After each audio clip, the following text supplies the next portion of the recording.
Hello everyone, I am Prepper Princess, the author of Living on Almost Nothing. If you are interested in purchasing this book, I will go ahead and leave a link to the description, a link in the description box below. Every day we have the ability to learn something new. While many of us like to think what we would do if we won the lottery and dream of all of the things that we can buy with all of this amazing money, there are some people that also wonder, what would I do if there were another Great Depression? How would I get through it?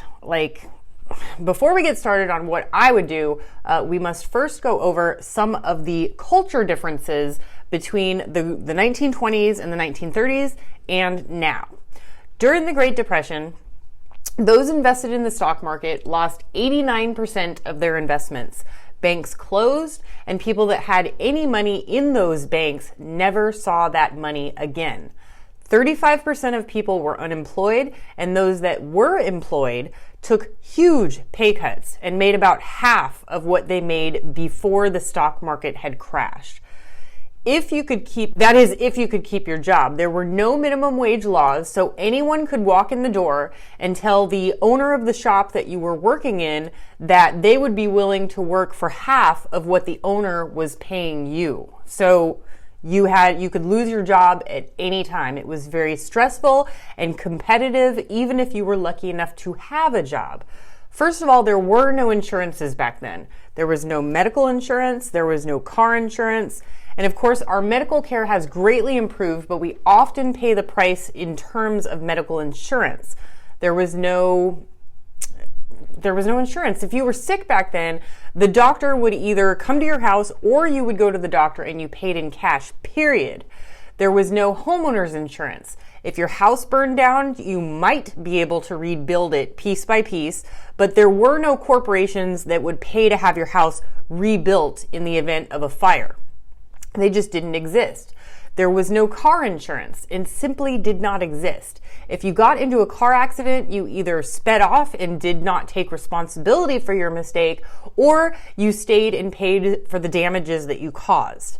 There was no such thing as cable, internet, or cell phones. You were lucky if you had a small radio in your house, and there were these programs that they would play on the radio each night that told stories. Families would gather around the radio to hear these stories, and it cost nothing other than the cost of the radio itself. For the most part, people did not have indoor plumbing, such as toilets or baths. Only people living in cities had plumbing. Suburbs did not yet exist, so you either lived in a big city or you lived in the country. There was no in between. Those living in the countryside did not have plumbing. That means no water bill, no sewer bill. Outhouses were used as the sewer, and water was hand pumped or carried from a stream or creek. There was no water bill. In the 1920s and 30s, only 13% of people in the countryside had electricity. Cities had it, but it was typically only used for a single light bulb in the living room and maybe a radio, and that's it. There was no natural gas. Most people used wood stoves to heat their homes as well as cook their food. There were no government social services. This is a big one. This means no social security, no disability, no food stamps, nothing. It did not exist yet. So you were forced to be friendly with people and family just in case you might need them in the future because the government was not going to help at all. If you did borrow money, though, in tough times, you had to pay it back, but this was only in extreme circumstances, and most people did not take advantage of it. There were no food banks. There were soup lines and bread lines. This pretty much means that you did not get to wait in line in your car and get bags of food handed to you. You had to wait in line for several hours, and if there was still soup and bread left by the time you reached the front of the line, you might get to eat for that day one bowl of soup. Then you had to do it all over again the next day if you wanted to eat. Grocery stores did not have much more carried canned food and vegetables and fruit. In the wintertime, you could maybe buy some flour and potatoes, but that's all they had because the fruits and vegetables were not growing at that time. They did not have TV dinners. Preservatives and meat was purchased at separate locations at the butcher shop if there was one. This is why hunting and fishing was so big back then. Stores had to close down because, yes, people would pay with credit and promise to pay them back and never did, or they would steal and the grocers could not afford to pay for upcoming shipments of new product. So their stores would essentially become empty and bare, and there was no point in staying in business if they had no product to sell, so many of them closed. Things were really bad back then.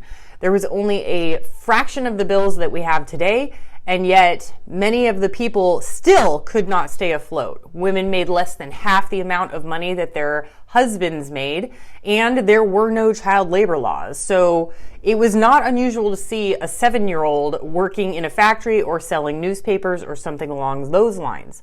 It was very different back then, and most of us cannot fathom the true loss of hope during the Great Depression.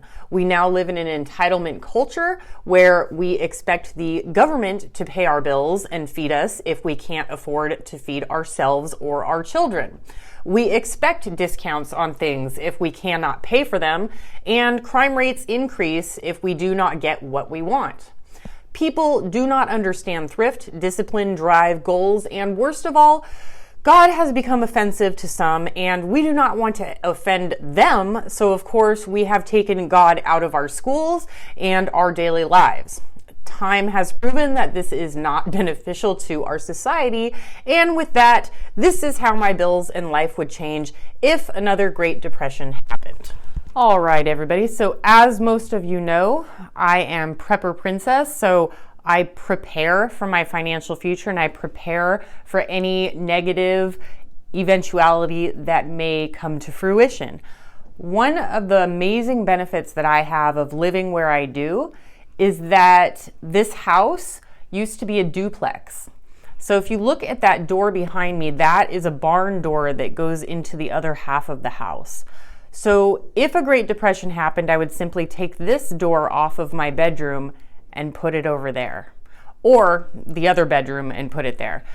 More likely it would be the other bedroom, because what I would do in a Great Depression, as you all know, my bills add up to an average over a year of $715.16. If you ever saw that, How I Live on $715 per month, and it breaks down every single bill of how I live and what all of my bills are. And that is every single bill. I do not spend beyond that.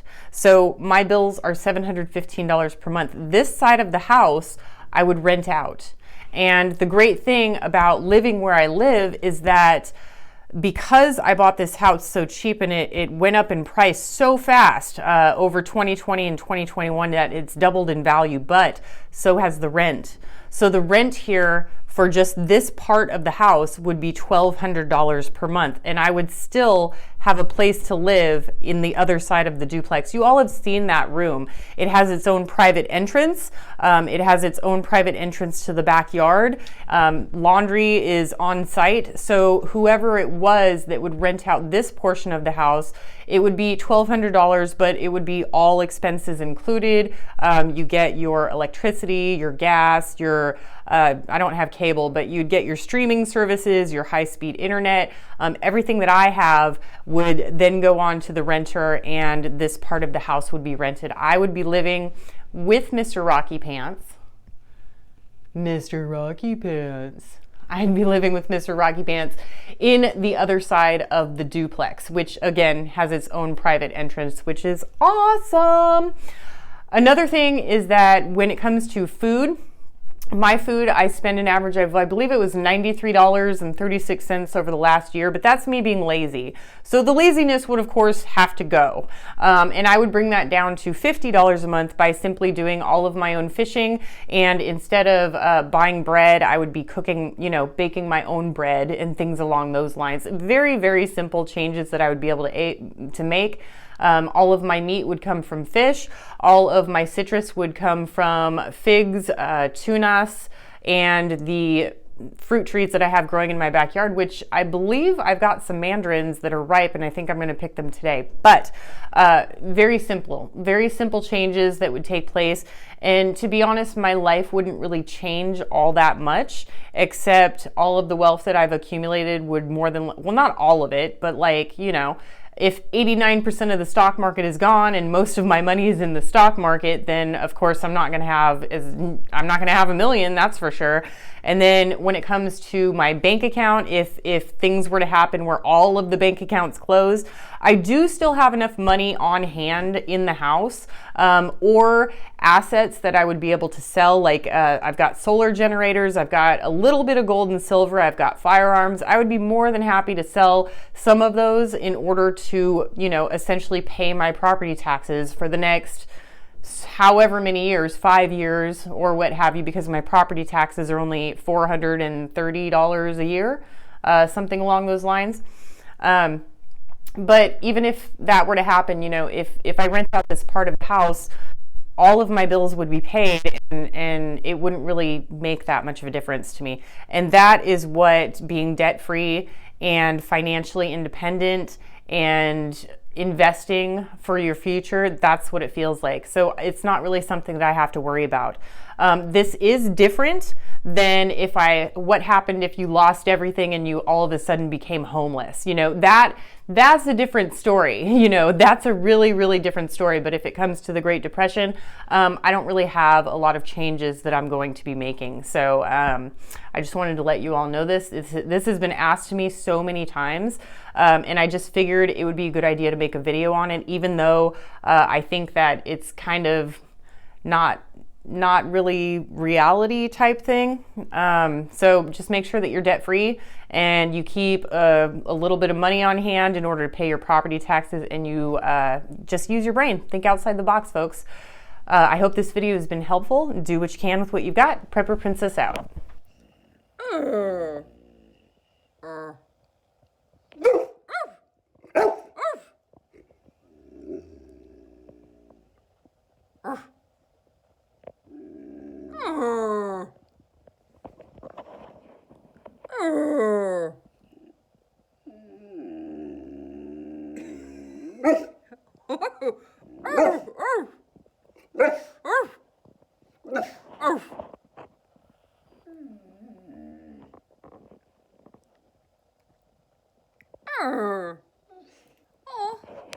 Oh, my boy. Did you just need attention?